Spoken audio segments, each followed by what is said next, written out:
Hello everyone, एक बार फिर से आप सभी का स्वागत है लोक प्रशासन के विषय वस्तु में। आज हम यहाँ पर नवलोक प्रबंधन के विषय वस्तु को समझेंगे। ये एक नया कॉन्सेप्ट है। बेसिकली आप लोक प्रशासन पढ़ते हैं, नवलोक प्रशासन पढ़ते हैं, लेकिन नवलोक प्रबंधन क्या है, ये कैसे कार्य करता है, इसकी क्या विशेषताएं हैं और ये किस तरीके से नवलोक प्रशासन से अलग है, ये उनके किन तत्वों का विरोध करता है और इस तरीके के जो सम्मिलित स्वरूप हैं, इस तरीके से सरकार और एक लोक प्रशासक की क्या भूमिका है, इन सभी पक्षों को आज हम यहाँ पर इस टॉपिक में समझने जा रहे हैं। तो सबसे पहले आइए इसके कुछ मूलभूत चीज़ों से प्रारंभ करते हैं। नवलोक प्रबंधन का प्रतिपादन, इस शब्द का जो प्रतिपादन किया था वो क्रिस्टोफर हुड ने किया था। उन्होंने सबसे पहले इस शब्द को प्रयोग किया। उसके बाद धीरे धीरे इस विषय वस्तु को लेकर डिटेलिंग होने लगी, उस पर चर्चा होने लगी, उस पर शोध अनुसंधान हुए, विचार रखे गए। उसके बाद दूसरी बात आती है कि इसका मतलब क्या होता है, अर्थात नवलोक प्रबंधन से तात्पर्य क्या है। तो नवलोक प्रबंधन होता है एक बाजार आधारित प्रबंधन की व्यवस्था। कैसी व्यवस्था? बाजार आधारित प्रबंधन की जो व्यवस्था है उसी को हम कहते हैं नवलोक प्रबंधन, अर्थात बाजार को प्राथमिकता यहाँ पर दी जाती है और उसको बाजार को जिस तरीके से संचालित किया जा सकता उसी आधार पर यहाँ पर लोक प्रबंधन को भी संचालित करने की पृष्ठभूमि है। नवलोक प्रबंधन आने का कारण क्या था, ये सामने क्यों उपस्थित होता है, इसकी हमें आवश्यकता क्यों पड़ी? तो देखिए, नवलोक प्रबंधन के से पहले की जो अवधारणाएं थी वो कहीं ना कहीं समस्याप्रद थी, जिसके कारण हमें लोक प्रशासन के में नवलोक प्रबंधन के तत्वों की आवश्यकता पड़ती है। और ये चार कारण हैं। पहला है नौकरशाही के आकार को कम करने हेतु। तो नौकरशाही का आकार अगर बहुत ज़्यादा होता है तो वहाँ पर लाल फीताशाही समस्याएं बढ़ती हैं और उससे जो प्रशासन की कार्य प्रक्रिया है वो बहुत स्लो हो जाती है। दूसरा है लोक सेवाओं में कुशलता की स्थिति, अर्थात वहाँ पर जो लोक सेवाएं हैं वो स्किल्ड होनी चाहिए, स्किलफुल पर्सन होना चाहिए, मल्टी डायमेंशनल अप्रोच के तहत वहाँ पर कई सारी चीज़ों को एक बेहतर निर्णय करने में सक्षम हो, कौशल युक्त हो किसी प्रकार के कार्यों करने में। तो यहाँ पर ऐसे लोगों की हमें ज़रूरत थी जो लोक सेवाओं में कुशलता को लाने हेतु। उदारीकरण और निजीकरण की प्रक्रिया आ चुकी थी 1990 के दशक में और उसके पश्चात हमें एक ऐसी प्रक्रियागत स्थितियाँ चाहिए थी जो यहाँ पर निजीकरण की स्थितियों में और उदारीकरण की स्थितियों में समायोजित करते हुए एक बेहतर कार्य प्रक्रियाओं को स्थापित कर सके, संचालित कर सके। और साथ ही साथ प्रशासनिक पारदर्शिता और जवाबदेहिता की आवश्यकता थी, क्योंकि यहाँ पर प्रशासन में यदि पारदर्शिता होगी, ट्रांसपेरेंसी होगी, तो वहाँ पर लोगों का विश्वास बढ़ता है। और यहाँ पर साथ ही ट्रांसपेरेंसी होगी तो यहाँ पर लोगों की अर्थात प्रशासन की भी जवाबदेहिता बनती है कि वो अपने कार्यों के प्रति जो भी वहाँ पर संपादन कर रहे हैं वो किसके प्रति वहाँ पर वो संपादित करते हैं। तो यहाँ पर कहीं ना कहीं प्रशासनिक पारदर्शिता और जवाबदेहिता में आपको वृद्धि देखने को मिलती है। इसके अतिरिक्त अगर हम यहाँ पर देखें तो नवलोक प्रबंधन की अपनी विशेषताएं हैं। क्या विशेषताएं हैं? नवलोक प्रबंधन में प्रबंध निष्पक्षता जैसे तत्वों को रखते हैं। जस्ट मिनट, तो हम बात कर रहे थे नवलोक प्रबंधन की विशेषताओं की। तो यहाँ पर देखिए, पहली की विशेषता क्या है? प्रबंधन और कार्यकुशलता। चीज़ों को मैनेजमेंट सबसे ज़रूरी होता है। मैनेजमेंट का काम क्या करता है? मैनेजमेंट देखता है कि कहाँ पर किस व्यक्ति की आवश्यकता है, कौन किस प्रकार के कार्यों को करने में सक्षम है, किसकी योग्यता कैसी है और कौन सबसे अच्छे तरीके से कार्यों का संपादन करता है। इसके अकॉर्डिंग वहाँ पर लोगों को फिलअप करता है और उनके थ्रू वहाँ पर कामों को पूरा करता है। तो यहाँ पर प्रबंधन, निष्पक्षता और कार्यकुशलता पर बल देना। निष्पक्ष होना बहुत ज़रूरी है। ऐसा नहीं कि आप पर्टिकुलर वहाँ पर व्यक्ति अगर योग्य नहीं है तो आप उसको जॉब दे रहे हैं, उससे क्या होता है? कार्य प्रभावित होता है। तो यहाँ पर यदि आप योग्यता को प्राथमिकता देंगे तो फिर आपको निष्पक्ष रहना होगा। निष्पक्ष होकर ऐसे लोगों का आपको चुनाव करना पड़ेगा। दूसरा, सरकारी अभिकरणों को उपभोक्ता भुगतान आधार पर परिभाषित करना। कैसे? उपभोक्ता भुगतान, अर्थात यहाँ पर लोगों के लिए इसको विकसित करना, अर्थात जो प्रशासनिक अभिकरण हैं, जो भी आपकी संस्थाएं हैं, जो भी आपकी निकाय हैं, वो लोगों के लिए कार्य करनी चाहिए। उनको यहाँ पर ऐसी व्यवस्थाएं उनके लिए उपलब्ध कराएं जो लोगों के कल्याण के लिए ज़रूरी हैं। इसलिए ये कहता है कि उपभोक्ता भुगतान पर यह आधारित होनी चाहिए। तीसरी बात कहता है प्रतिस्पर्धा हेतु नीलामी प्रणाली लेकर आए, कि यहाँ पर यदि आपको कंपटीशन बढ़ाना है तो कंपटीशन बढ़ाने के लिए यहाँ पर आप ऑक्शन रख सकते हैं। ऑक्शन में कोई भी चीज़ें, सरकार मान लीजिए कोई रेल या रोड प्रोजेक्ट लेकर आती है कि वहाँ पर मान लीजिए पर्टिकुलर इलाहाबाद से कानपुर है या फिर आपका चेन्नई से दिल्ली के बीच कोई सड़क इत्यादि बनानी है, तो उसके लिए ऐसा नहीं कि सरकार किसी को भी दे दे, बल्कि कौन बेहतर हो सकता है, सरकार को राजस्व कैसे ज़्यादा अच्छा मिल सकता है, तो नीलामी रखिए। नीलामी वहाँ पर कई सारे लोग आएंगे, ऑक्शन में बोलियाँ लगाएंगे और वहाँ पर जितनी ज़्यादा बोली लगेगी उतना ही अच्छा चीज़ें बेहतर होंगी। दूसरी चीज़, नीलामी से क्या होती है, पारदर्शिता बढ़ती है कि वहाँ पर सभी चीज़ें क्या है, ऑनलाइन पारदर्शी प्रक्रिया के माध्यम से ये चीज़ें स्पष्ट होती हैं कि किसने बोली लगाई, किसको वहाँ पर चीज़ें मिली हैं, किसने भाई ज़्यादा पैसे लगाए। ऐसा नहीं कि वहाँ पर कोई स्कैम हो रहा है या वहाँ पर किसी प्रकार की पक्षपातपूर्ण निर्णय किए जाएंगे। तो नीलामी प्रणाली वहाँ पर लेकर आई जानी चाहिए। इसके अतिरिक्त लोक प्रशासन को कम खर्चीला बनाना तथा लागत नियंत्रण पर ध्यान देना, इसका अपनी एक बहुत बड़ी विशेषता है। प्रशासनिक जो खर्च होते हैं उनको किस तरीके से नियंत्रित किया जाए, लागत अनुरूप बनाया जाए और उनको उपयोगी बनाया जाए। और एट द लास्ट, प्रबंध की स्वायत्तता, सीमित शर्तों के समझौते और आर्थिक प्रोत्साहन शैली। अर्थात ये काम कैसे करता है कि मैनेजमेंट जो होता है वो एक स्टैट्यूटरी बॉडी की तरह काम करता है, अर्थात निर्णय लेने के लिए अपने स्तर पर वो स्वतंत्र होता है। इसके अतिरिक्त समझौते सीमित शर्तों के साथ करता है, अर्थात कुछ चीज़ें हैं जिसको तो वो स्वीकार करेगा लेकिन सभी चीज़ों को वो स्वीकार नहीं करता। बहुत ज़्यादा अगर शर्तें आप वहाँ पर ला दें, बहुत ज़्यादा नियमों के अनुरूप काम नहीं करेगा, उसको एक छूट के तहत, स्वायत्तता के तहत काम करने के अवसर दिए जाए। कुछ सीमित चीज़ों पर आप वहाँ पर प्रबंधन उस पर कर सकते हैं, नियंत्रण स्थापित कर सकते हैं, लेकिन हर प्रकार के निर्णय लेने पर उस पर आप प्रतिबंध नहीं लगाएंगे। और आर्थिक प्रोत्साहन शैली, अर्थात चीज़ों को विकसित करने के लिए आपको इकोनॉमिकल पैकेज जारी करने पड़ेंगे ताकि वहाँ पर चीज़ें और तेज़ी से डेवलप हों। तो ये अपनी नवलोक प्रबंधन की यहाँ पर विशेषताएँ हमने देखी। इसके बाद यहाँ पर आता है कि नवलोक प्रबंधन के प्रतिमान क्या हैं। तो हम जब देखते हैं कि जो 20वीं सदी तक आता है, एलपीजी रिफॉर्म्स आ चुके होते हैं, उसके बाद प्रशासन की जो भूमिका होती है वो बदलती है और नवलोक प्रबंधन आता है। नवलोक प्रबंधन यहाँ पर 3 R पर काम करता है। 3R अर्थात रिटर्न, रीयूज और रिसाइकल। रिटर्न का मतलब है उचित प्रतिफल देने वाले, अर्थात ऐसे कार्य प्रारंभ किए जाने चाहिए जिससे सरकार को, प्रशासन को यहाँ पर उचित रिटर्न मिलता हो, लोगों को वहाँ पर ज़्यादा से ज़्यादा फायदा मिलता हो। तो उचित रिटर्न अर्थात यहाँ पर उचित प्रतिफल को प्राथमिकता देता है। दूसरी यहाँ पर रीयूज अर्थात ऐसी प्रक्रियाएं जो भी हम काम कर रहे हैं उसका पुनः प्रयोग किया जाना संभव हो सके। ऐसा नहीं कि यूज एंड थ्रो वाला काम नहीं होना चाहिए, क्योंकि यूज एंड थ्रो वाली प्रक्रिया होती है कि आप अगर एक बार प्रयोग कर लें कि दोबारा आप उसका प्रयोग नहीं कर सकते। आप इस प्रकार की प्रणाली लेकर आइए जो आपको एक बार लाने के पश्चात यदि उसमें किसी प्रकार कोई समस्या आती है तो उसको आप थोड़ा बहुत ठीक करके उसका दोबारा आप प्रयोग कर सकें। तो उसे रीयूज प्रणाली, तो उससे क्या होती है, कॉस्ट कम आती है और उसको जो होती है स्थायित्व ज़्यादा होता है, लंबे समय तक आप उसका यूज़ कर सकते हैं, जिससे आपका खर्चा सरकार का कम पड़ता हो, प्रशासनिक स्तर पर उसका ज़्यादा उपयोग आप कर सकते हैं। और रिसाइकल अर्थात पुनः चक्रीकरण किया जा सके, अर्थात यदि कोई चीज़ें आपने एक बार बनाई है तो वहाँ पर उसके कुछ कंपोनेंट्स का आप रिसाइकिल करके आप उन्हें दोबारा किसी चीज़ में यूज़ कर सकें।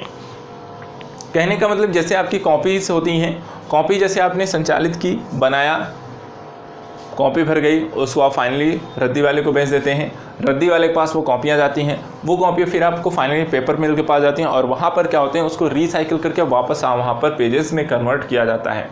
तो इस तरीके से क्या होता है, रिसाइकिल, पुनः चक्रीकरण, अर्थात बार बार उस चीज़ों का यूज़ करते रहना। और उचित प्रतिफल, पुनः प्रयोग और पुनः चक्रीकरण की जो स्थिति है, इसका जो मेन उद्देश्य है वो 4E पर टिका हुआ है। 4E अर्थात इफिशियंसी, इकोनॉमी, इफेक्टिवनेस और एथिक्स, अर्थात कुशलता, मितव्ययिता, प्रभावशीलता और नैतिक मूल्यों पर। कि आप उचित प्रतिफल प्राप्त करेंगे उसके लिए यहाँ पर कुशलता का होना ज़रूरी है। लोक प्रशासन के स्तर पर कुशलता का होना, इफिशियंसी का होना बहुत ज़रूरी है। पुनः प्रयोग अर्थात मितव्ययी हैं। पुनः प्रयोग इसलिए करें क्योंकि कम खर्च में आप दोबारा चीज़ों का प्रयोग कर सकते हैं, अर्थात मितव्ययी हैं। पुनः चक्रीकरण, जिसके कारण आपकी प्रभावशीलता बढ़ती है। आप बार बार उसके प्रयोग करने से वहाँ पर धीरे धीरे आपकी प्रभावशीलता ऐसे प्रशासन के संदर्भ में बढ़ती चली जाती है।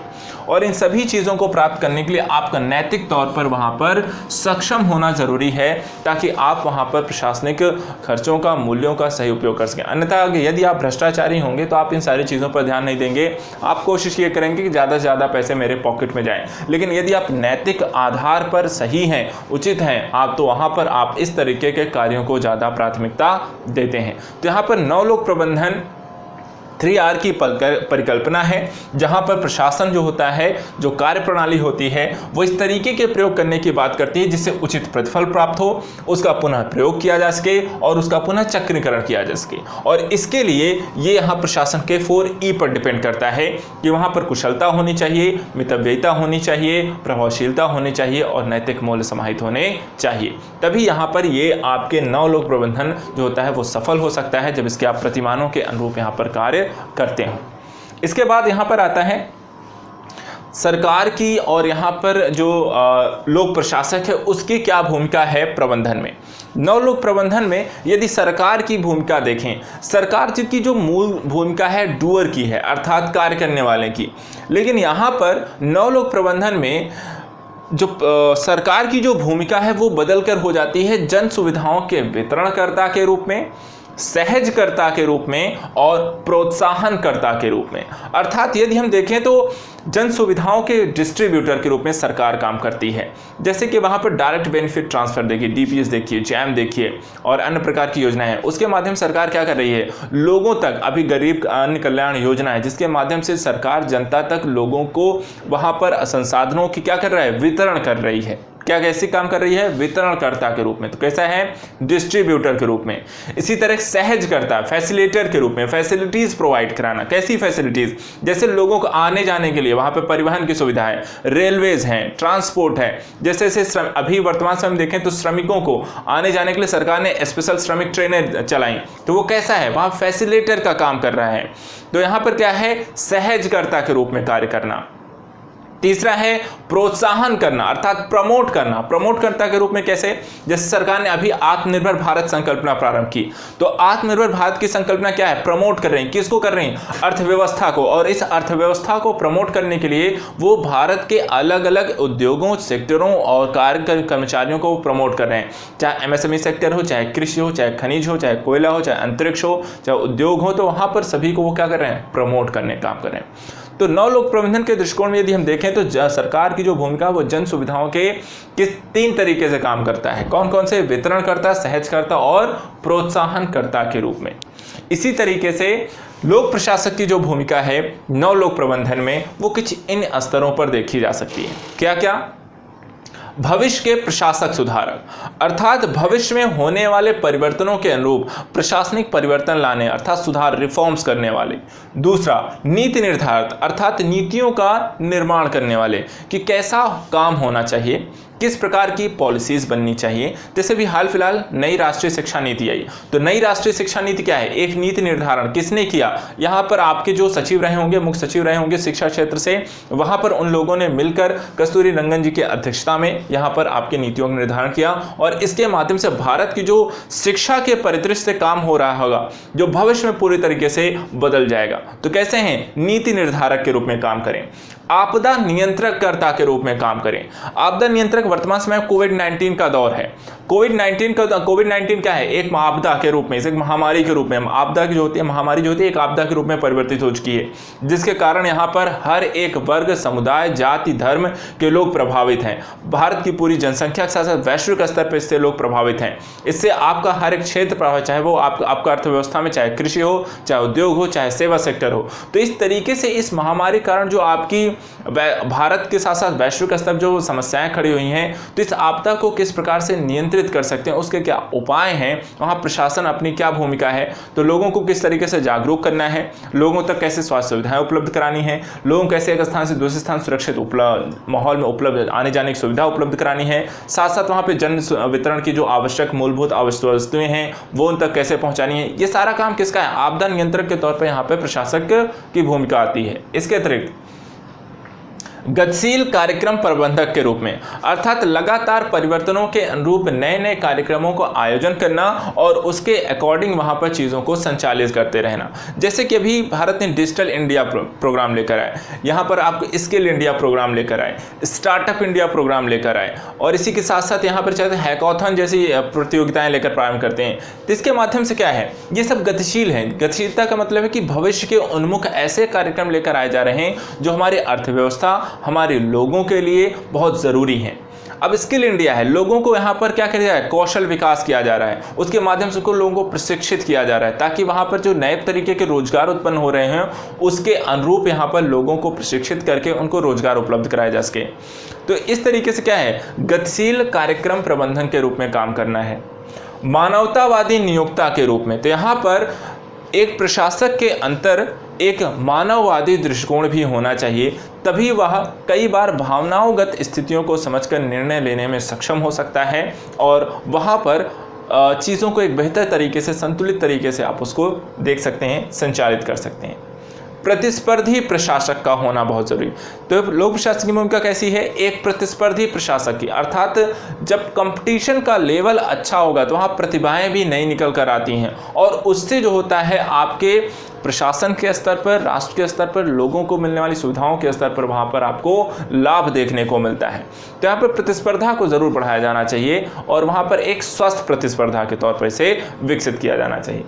जनसंपर्क विशेषज्ञ के रूप, लोगों के साथ विचार विमर्श करने में सक्षम हो, चाहे आप जिला पंचायत के स्तर पर हो, तहसील दिवस के रूप में हो, या फिर आपको पंचायत दिवस के रूप में हो, या फिर वहाँ पर जन सुविधा केंद्रों के माध्यम से हो, रेडियोज़ के माध्यम से हो, तो आप किसी न किसी तरीके से लोगों के जन सुविधा अर्थात लोगों के संपर्क में बने रहें। उससे लोगों की जानकारी अर्थात उनकी समस्याओं का पता चलेगा और आप उसके अनुरूप नए प्रकार की स्थितियों को लागू कर सकेंगे।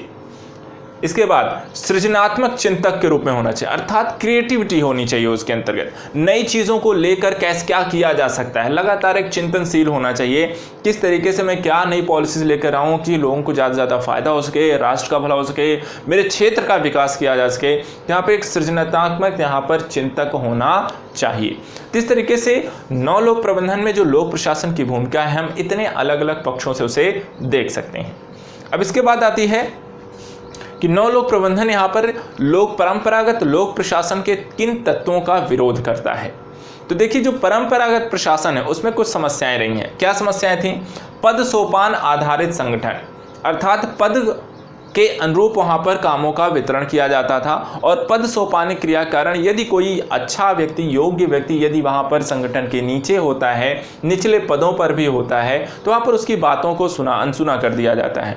तो इस पद सोपानिक प्रक्रिया कारण योग्यता को प्राथमिकता नहीं मिल पाती है। कई बार यहाँ पर अच्छे, क्योंकि जनसंख्या बहुत है और उस जनसंख्या के अधिक होने के कारण आरक्षण की भी एक व्यवस्था है और वहाँ पर कई बार इस मेरिट के कारण योग्य लोग कई बार निचले पदों पर रह जाते हैं, लेकिन उनकी बातों को सुना नहीं जाता।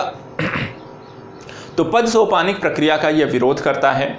इसके अतिरिक्त प्रशासन सत्ता का अत्यधिक केंद्रीकरण होने की भी बात कहता है यदि सत्ता का अत्यधिक केंद्रीकरण हो जाए, अर्थात यदि हर प्रकार के निर्णय पर्टिकुलर कोई एक ही व्यक्ति लेने लगे, तो इससे प्रशासन में क्या होता है, एक रूपता सी आ जाती है, उसमें प्रगतिशीलता के विचार जो होते हैं बहुत कम रह जाते हैं और उससे एक निरंकुशता का भी वातावरण बनता है। इसलिए सत्ता का अत्यधिक केंद्रीकरण नहीं होना चाहिए। प्रशासन में नियमों की भरमार, इसका भी विरोध करता है। कहते हैं प्रशासन में जितने ज़्यादा नियम होंगे उतनी ही कार्य प्रक्रिया का समय लगेगा। जैसे हम ईज ऑफ डूइंग बिजनेस की बात करते हैं, ईज ऑफ डूइंग बिजनेस के पहले की बात करें तो यहाँ पर किसी भी व्यक्ति को कोई भी छोटी से छोटी कंपनी भी स्थापित करनी हो तो उसको उस प्रोजेक्ट को फाइनल आउट करने के लिए उसकी अनुमति मिलने तक उसे कई बार 10, 20, 30 मंत्रालयों के चक्कर लगाने हों। 6 से महीने से लेकर आपको 3 साल से 5 साल तक का भी समय लग जाता था। ऐसी स्थितियों में आपकी अर्थव्यवस्था की जो विकास दर है उस पर प्रभाव पड़ता है, वो तेज गति से विकसित नहीं होती है और उसको काफ़ी समय लगता है। तो यहाँ पर इसीलिए प्रशासन में नियमों की भरमार नहीं होनी चाहिए। ईज ऑफ डूइंग बिजनेस लेकर आए, जिससे प्रशासनिक नियमों को आसान बनाया गया। एकल खिड़की व्यवस्था कर दी गई, जहाँ पर आप अप्लाई करेंगे तो वहाँ पर जितने भी मंत्रालय उस पर्टिकुलर कार्य से रिलेटेड होंगे सभी के पास आपकी फाइल जाएगी, निर्णय होकर फाइनल रूप से आपको वहाँ पर पता चल जाएगा और चीज़ों को तीव्र गति से फाइलों को आगे बढ़ाना है। राजनीति प्रशासन के द्विभाजन का भी विरोध करता है।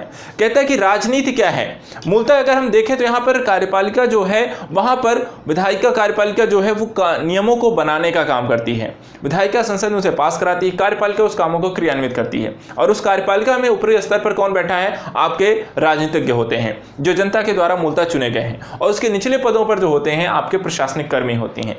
तो यहाँ पर आप इनका द्विभाजन नहीं कर सकते हैं, क्योंकि आजकल का जो प्रशासक है वो सचिव के पद पर बैठा हुआ है, वो डीएम क्षेत्र आपका जिले में डीएम के पदों पर बैठा हुआ है, जो कि निचले स्तरों पर कार्य के संचालन के साथ साथ नीति निर्धारण में भी एक प्रमुख भूमिका रखते हैं। और इसलिए यहाँ पे प्रशासन और राजनीति दोनों को अलग अलग ना करके यहाँ पर दोनों के सामंजस्य के साथ संचालित करने की प्रक्रिया को नव लोक प्रबंधन प्राथमिकता देता है।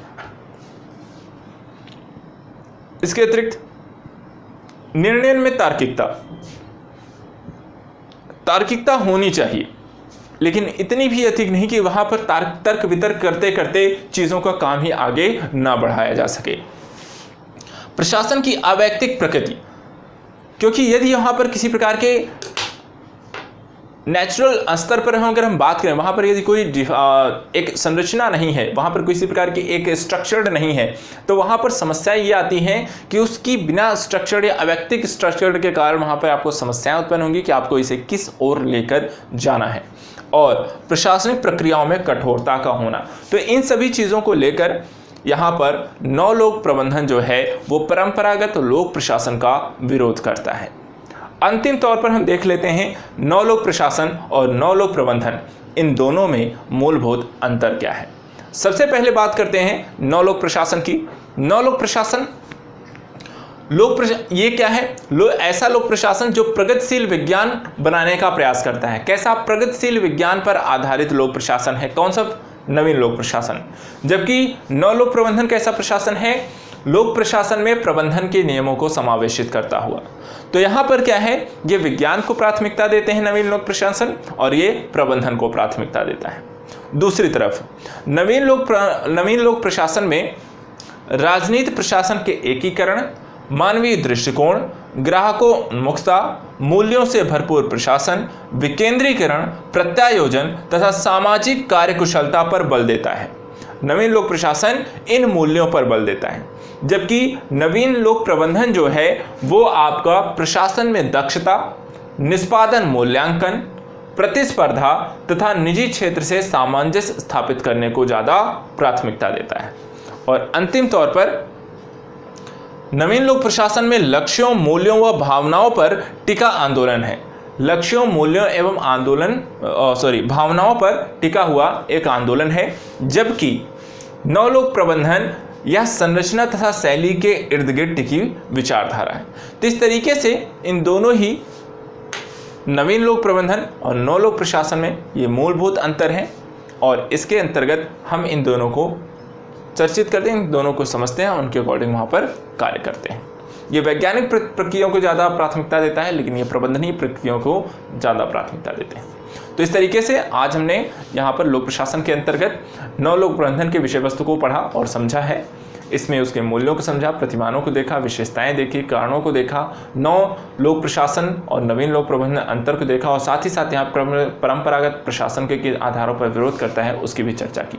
तो आई होप आप यहाँ पर इस टॉपिक को एंजॉय करेंगे, पढ़ेंगे और इसको समझेंगे। और आज के विषय वस्तु में इतना ही रखेंगे। अपना ख्याल रखिएगा, स्वस्थ रखिएगा। नेक्स्ट विषय वस्तु के साथ, नए टॉपिक के साथ कभी नेक्स्ट वीक में मिलेंगे तो उसके साथ चर्चा करेंगे। Thank you so much.